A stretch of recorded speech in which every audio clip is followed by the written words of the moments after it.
Ninth class का chapter number 10 basic statistics में से हमने कुछ टॉपिक सेलेक्ट किए हैं। तो एक बात याद रखनी है कि किसी भी चैप्टर को आप जब तैयार कर रहे हैं, ठीक है, तो उसमें 3 पॉइंट्स आपने ध्यान में रखने हैं, ठीक है।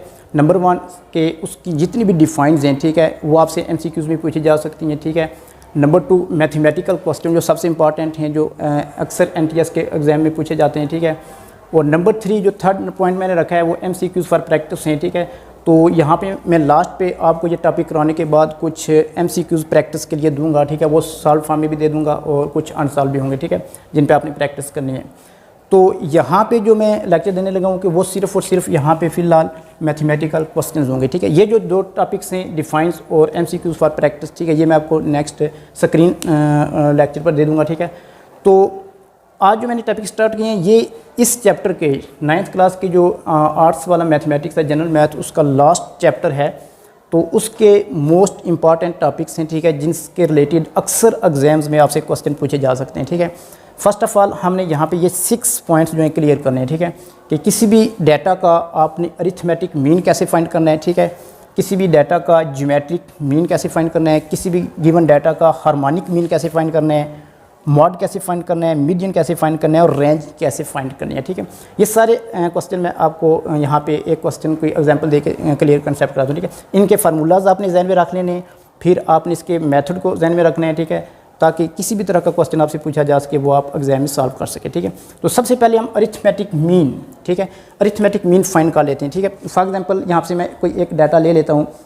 यहाँ पे कुछ वैल्यूज़ हैं 4, 6, 8 एंड 14, ठीक है। मैंने यहाँ पे ये 5 वैल्यूज़ हैं। सपोज दैट हम कहते हैं कि किसी एक स्टूडेंट ने आउट ऑफ 20 मार्क्स ये मार्क्स लिए, 4 लिए, 6 लिए, नेक्स्ट टेस्ट में 8 लिए, फिर 8 लिए, फिर 14 लिए, ठीक है। तो हम इसका क्या फाइंड करने जा रहे हैं, अरिथमेटिक मीन, ठीक है। ये बिल्कुल सिंपल सा है, जो अक्सर लोगों को पता भी होगा कि अरिथमेटिक मीन फाइंड करने का रूल क्या है, ठीक है। अरिथमेटिक मीन में आपने क्या करना है कि जो भी आपके पास गिवन डाटा होगा, ठीक है, फॉर एग्जाम्पल यहाँ पे देखिए हमारे पास गिवन डाटा है, उसको क्या करना है, ऐड करना है, ठीक है। 4 + 6 + 8 + 8 + 14, ठीक है। जो भी गिवन डाटा हो उसको ऐड कर लें, सम कर लें, फिर आपने क्या करना है, ये वैल्यूज़ काउंट करनी है। कितनी वैल्यूज़ है, 1 2 3 4 5, ठीक है। 5 वैल्यूज़ हैं तो हम इसको 5 पे डिवाइड कर देंगे, ठीक है। अब इनका सम कितना हो जाएगा, ठीक है। 4 + 6 10 + 18 + 8 करें, 26 + 14 करें तो हमारे पास कितने बन जाएंगे, ये 40 डिवाइडेड बाई क्या कर लें, 5, ठीक है। तो यहाँ पे हमारे पास इसको कैंसिल करके सोल्यूशन क्या आ जाएगा, ठीक है। तो ये हमारे पास आ गया अरिथमेटिक मीन, ठीक है। किसी भी गिवन डाटा का अरिथमेटिक मीन फाइंड करने का ये प्रोसीजर आपने अप्लाई करना है। ये कॉमन सा है, आप लोगों को ऑलमोस्ट पता ही होगा, ठीक है। कि तमाम वैल्यूज़ का सम करें, डिवाइडेड बाई जितनी वैल्यूज़ हैं उस पर डिवाइड कर दें, अरिथमेटिक मीन आ जाता है, ठीक है। नंबर 2 सेकंड स्टेप पे हम चलते हैं, ठीक है। इसमें हमने फाइंड करना है ज्योमेट्रिक मीन, ठीक है। यहाँ पे मैं ज्योमेट्रिक मीन का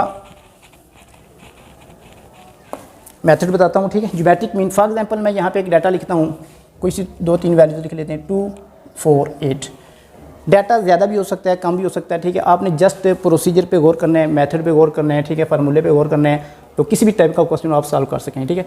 अब हम आ जाते हैं ज्योमेट्रिक मीन पे, ठीक है। ज्योमेट्रिक मीन का रूल क्या है, ठीक है। ज्योमेट्रिक मीन में आपने क्या करना है कि जो भी आपके पास गिवन डाटा होगा, ठीक है, 2 वैल्यूज़ हूँ, 3 हूँ, 4 हूँ, ठीक है, जितनी भी हूँ, उनको आपने क्या करना है, मल्टीप्लाई करना है, ठीक है। और उन सब की होल पावर आपने क्या लिखनी है, यहाँ पे देखें 1 डिवाइडेड बाई इस फॉर्म में लिखनी है, ठीक है। जब भी आपने यहाँ पे ये इसके स्ट्रक्चर बन गए फार्मूले के, ठीक है। वैल्यूज़ को मल्टीप्लाई करें, ब्रैकेट लगाएं, 1 डिवाइडेड बाई यहाँ पे क्या लिखना है, जितनी वैल्यूज़ हैं। अब कितनी वैल्यूज़ हैं, 3 हैं, तो इसको 3 पे डिवाइड कर दें। अगर 4 वैल्यूज़ होंगी 4 पे डिवाइड कर देंगे, जितनी वैल्यूज़ होंगे 1 डिवाइडेड बाई, ये याद रखने का 1 डिवाइडेड बाई करना है, ठीक है। तो ज्योमेट्रिक मीन में अब हम क्या कर लेते हैं, देखें इसका प्रोडक्ट चेक करते हैं। 2 × 4 8, 8 × 8 कितने होते हैं, 64, ठीक है। तो 64 की पावर क्या बनेगी, 1/3। अब देखिए 64 को हम लिख सकते हैं, इस तरह लिख सकते हैं, 4 × 4 × 4 इट्स होल पावर 1/3, ठीक है। ये बेसिकली हम इसको इस फॉर्म में क्यों कन्वर्ट कर रहे हैं, क्योंकि इधर हमारे पास पावर 1/3 है, हम इसको किसी नंबर की पावर 3 में कन्वर्ट करना चाहते हैं, ठीक है। अब देखिए ब्रैकेट के अंदर 4 3 टाइम आया, ठीक है। 4 3 टाइम आने का मतलब ये कि 4 की पावर कितनी बन जाएगी, 3 बन जाएगी, ठीक है। इट्स होल पावर क्या आ गई, 1/3। अब यहाँ पे हम पावर रूल क्या होता है कि अगर किसी नंबर की पावर हो, ठीक है, तो पावर आपस में क्या हो जाती है, एक्सपोनेंट्स आपस में मल्टीप्लाई हो जाते हैं, ठीक है। ये हो जाएगा 3 × 1/3, 3 और 3 कैंसिल हो जाएंगे, तो ये हमारे पास क्या आ जाएगा, ज्योमेट्रिक मीन। ठीक है, तो ये मेथड है ज्योमेट्रिक मीन फाइंड करने का। बिल्कुल सिंपल सा प्रोसेस है, इजी है कि नंबर्स को मल्टीप्लाई करें और ऊपर पावर क्या लिखनी है, 1 डिवाइडेड बाई जितने नंबर्स हों वो लिख दें, इसको सिंप्लीफाई कर लें। ठीक है, तो आपके पास ज्योमेट्रिक मीन आ जाएगा। अच्छा, इसके बाद नेक्स्ट चलते हैं हम हार्मोनिक मीन पे। हार्मोनिक मीन में हम डाटा को सिलेक्ट कर लेते हैं। ठीक है, और उसकी वैल्यू ले लेते हैं। सपोज दैट मैं यहाँ पे वैल्यूज़ ले लेता हूँ, थोड़ी सी वैल्यूज़ ले लेते हैं, 5, 10, जस्ट आपने मेथड देखना है 20। मैंने 3 वैल्यूज़ ली हैं। ठीक है, तो हार्मोनिक मीन में क्या करना है, ठीक है, हार्मोनिक मीन में ये करना है कि आपके पास जो वैल्यूज़ हैं, ठीक है, उन सबको काउंट करें।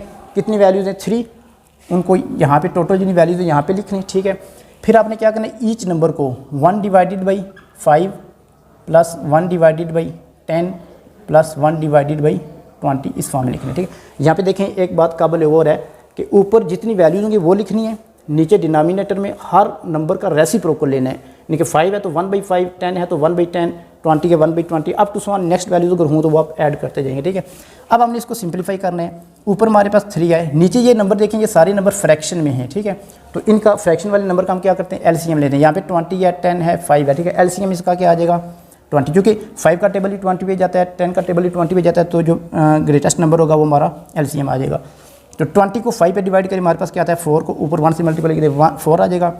20 को 10 पे डिवाइड करें 2, 2 1 2 आ जाएगा। ठीक है, 20 को 20 पे डिवाइड करें 1, 1 को 1 से मल्टीप्लाई करें 1 आ जाएगा। ठीक है, अब हमारे पास क्या हो जाएगा, ठीक है, ये 20 ऊपर मल्टीप्लाई हो जाएगा। ठीक है, 3 मल्टीप्लाई 20 और इनको ऐड करने 4 प्लस हमारे पास क्या आ जाएगा 2 प्लस 3। ठीक है, कितने हो जाएंगे 4 प्लस 3 7। ठीक है, तो 20 मल्टीप्लाई 3 हमारे पास कितने हो गए 60/7। 60 को 7 पे डिवाइड करने, सपोज दैट यहाँ पे हम लिख लेते हैं 60 को 7 पे डिवाइड करने। ठीक है, तो 7 पे डिवाइड करेंगे तो हमारे पास आ जाएगा 7 8 56, 4 आ जाएंगे, यहाँ पे 0 लगा लेंगे, पॉइंट लगा लें, और 7 5 35, फिर एलसीएम लें तो माइनस करें तो ये आ जाएगा 5।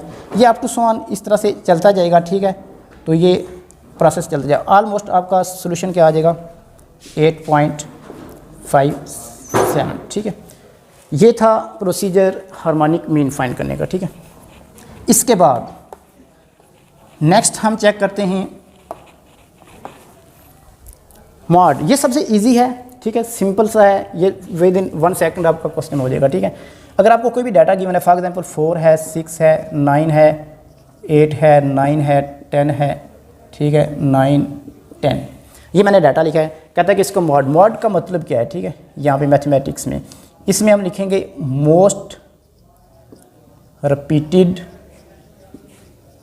वैल्यू।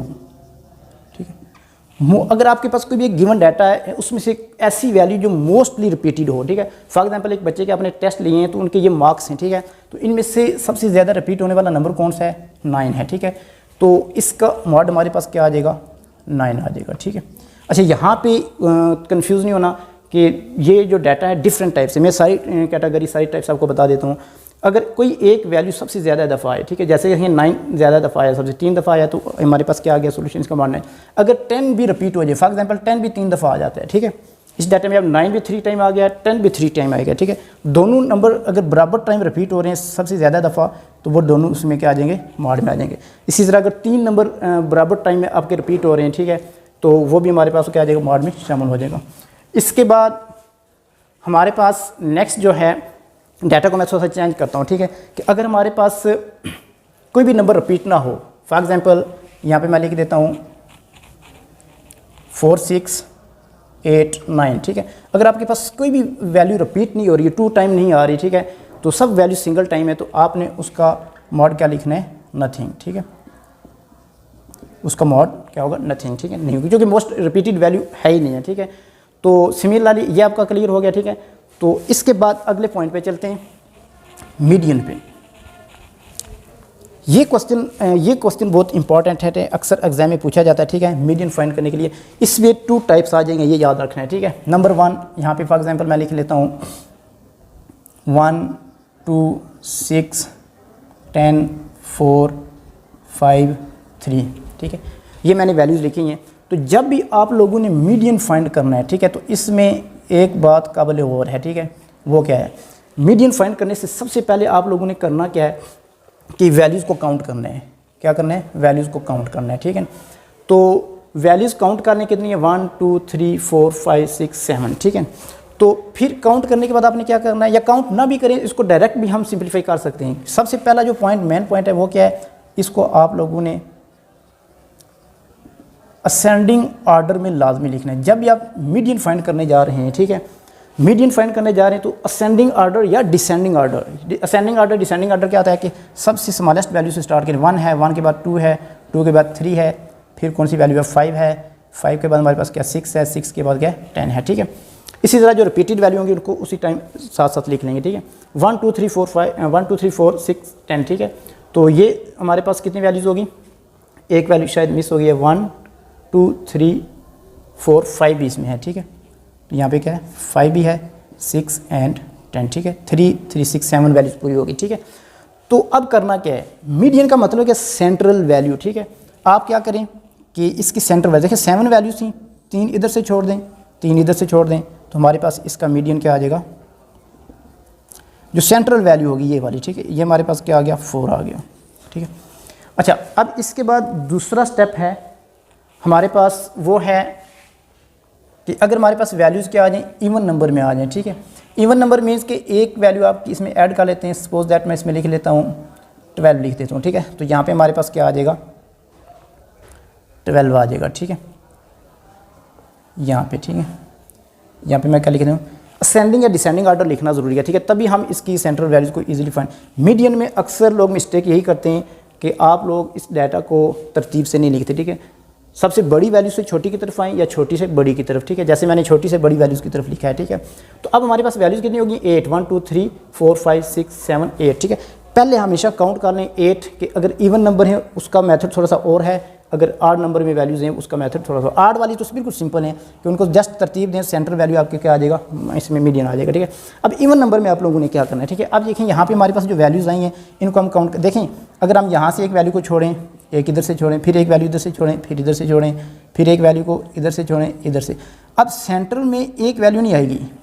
जब total number of values even होंगी तो सेंटर में हमेशा कितनी वैल्यूज़ आती हैं? 2 वैल्यूज़ आती हैं, ठीक है।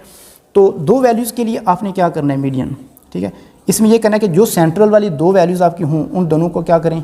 ऐड करें, डिवाइडेड बाई 2 कर दें, ठीक है। जैसे देखिए 4 + 5 है हमारे पास, ठीक है। ये क्या हो जाएगा? 9/2, 9 को 2 पे डिवाइड कर दें, ऑलमोस्ट 4 पॉइंट क्या आ जाएगा? 5 रिजल्ट आ जाएगा, ठीक है। तो मीडियन में 2 तरह के केस हो सकते हैं कि जो आपको नंबर ऑफ़ वैल्यूज़ गिवन है, डाटा गिवन है, वो ऑड नंबर में है या इवन नंबर में है, ठीक है। अब वैल्यूज़ 8 थी तो सेंटर में कितनी वैल्यूज़ होंगी? 2। जब सेंटर में 2 वैल्यूज़ हुई उन दोनों को सम करना है, डिवाइडेड बाई 2 करना है, तब मीडियन आएगा। अगर ऑड नंबर में है तो जो भी सेंट्रल वैल्यू आपकी आ जाएगी वही आपका क्या होगा? मीडियन होगा। ये डिफरेंस आप लोगों ने याद रखना है। लास्ट क्वेश्चन है रेंज के रिलेटेड, ठीक है। रेंज वाला क्वेश्चन बिल्कुल सिंपल है, ईजी है, ठीक है। ये भी मॉड की तरह आप विद इन 1 स्टेप इसको सिंप्लीफाई कर सकते हैं, ठीक है।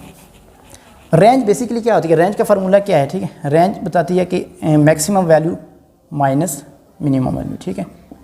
X maximum minus x minimum. अब इस डाटा में फॉर एग्जाम्पल देखिए, मैक्सिमम सबसे बड़ी वैल्यू कौन सी है?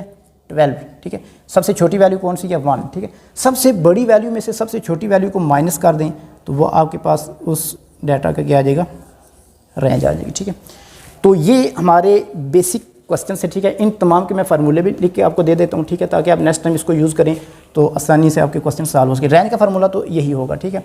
तो ये सारे फार्मूले मैं यहाँ पे लिख के दे देता हूँ, इनको आप लोगों ने यूज़ करने हैं। नंबर 1 देखें, अरिथमेटिक मीन। अरिथमेटिक मीन का फार्मूला क्या होगा कि आप लोगों ने इसके लिए फार्मूला याद रखने हैं कि summation of x divided by n. Summation of x, x से मुराद ये है, इसका मतलब समीशन ऑफ एक्स का मतलब क्या है कि आपके पास जो भी वैल्यूज़ एक्स वैल्यूज़ गिवन है 5 है 6 है 8 है, समीशन का मतलब है उनको ऐड करना है, सम करना है, ठीक है। डिवाइडेड बाई एन का मतलब कि टोटल नंबर वो वैल्यूज़ कितनी उस पर डिवाइड कर देना है, ठीक है। तो जैसे हमारे पास पिछले क्वेश्चन में 40 समीशन आया था, ठीक है, और 5 इसमें एन था तो 8 आ गया था, ठीक है। बाज़ directly summation of x directly दिया भी जा सकता है, ठीक है। आपने ये फार्मूला लाजमी याद रखना है, ठीक है। Summation of x divided by n. Next formula है ज्योमेट्रिक मीन। ज्योमेट्रिक मीन का फार्मूला ये है कि आपके पास जो भी वैल्यूज़ हैं, सपोज दैट मैं कहता हूँ कि हमारे पास डाटा वैल्यू थी A1 A2, ठीक है, A3, ठीक है। सपोज है जैसे मैंने 3 वैल्यू ली थी, ठीक है। तो उन तीनों वैल्यूज़ को आपने क्या करना है? मल्टीप्लाई करना है और जितनी वैल्यूज़ हैं टोटल उस पर क्या कर देना है? डिवाइड कर देना है, ठीक है।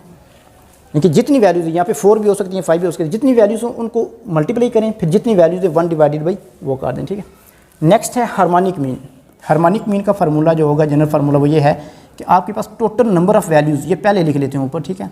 और यहाँ पे ईच टर्म का, सपोज दैट मैं कहता हूँ टर्म हमारे पास A1 है, ठीक है, 1/A1 plus 1/A2 plus 1/A3 up to 1 जितनी होंगी उतनी हम ऐड करते जाएंगे, ठीक है। हमने पिछले क्वेश्चन में 3 की थी, ठीक है। तो ये वैसे 4 वैल्यूज़ हों, 5 हों, जितनी हो आप उसमें ऐड करते जाएँ। ईच टर्म का रेसिप्रोकल है, ये आपको गिवन होगा A1 A2 A3, आपने 1/A1 1/A2 नीचे ऐड करना है उनके रेसिप्रोकल को, और ऊपर टोटल जितनी वैल्यूज़ होंगी, या है जैसे यहाँ पे 3 थी हमारे पास प्रीवियस क्वेश्चन में, तो हमने 3 पे डिवाइड कर दिया था, ठीक है। नेक्स्ट क्वेश्चन है मॉड। मॉड कम तो सिंपल मीनिंग आप लोगों को पता चल गया, ठीक है, कि कौन सी होती है, मोस्ट रिपीटेड वैल्यूज़। एक वैल्यू हो तो सिंगल, ज़्यादा भी हो सकती हैं, 2 भी, 3 भी। जैसे देखें बोर्ड में एग्जामिनेशन में बाज़ का एक बच्चे पोजीशन जो फर्स्ट पोजीशन या सेकंड पे 2 या 3 बच्चे भी हो सकते हैं। इसी तरह ये मोस्ट रिपीटेड जो वैल्यू है वो हमारे किस में आ जाएगी, मॉड में आ जाएगी, ठीक है। मीडियन के लिए सिंपल सा फार्मूला है, ठीक है। मीडियन के फार्मूले के बगैर आप बिल्कुल सिंपल, आप ईजी रहें कि जो भी आपके पास गिवन डाटा उसको तरतीब से क्या करें, ऑर्डर तरतीब से लिखें, उसका असेंडिंग या डिसेंडिंग ऑर्डर में लिखें। अगर सिंगल वैल्यू दरमियान में बचती है तो वही मीडियन होगा। अगर दरमियान में 2 वैल्यूज़ आती हैं उन दोनों को जमा करके अपनी डिवाइडेड बाई 2 कर दें। रेंज का बिल्कुल सिंपल सा है, अभी मैंने लिखा था, ठीक है, कि मैक्सिमम, ठीक है, वैल्यू माइनस मिनिमम वैल्यू, सबसे बड़ी वैल्यू में से सबसे छोटी वैल्यू को माइनस कर लें, ठीक है, ये फार्मूले। अच्छा, इसके बाद यहाँ पे मैंने कुछ फार्मूले लिखे हैं, ठीक है, 2। ये बेसिकली लॉन्ग क्वेश्चन के रिलेटेड है, इसके रिलेटेड भी आपके शॉर्ट क्वेश्चन आ सकते हैं, ठीक है। तो ये मैं आपको बताऊंगा कि इसके रिलेटेड MCQs कैसे आ सकता है। वैसे जो ये अगर डाटा गिवन हो उसको फाइंड करना थोड़ा सा लेंथी काम है, ठीक है।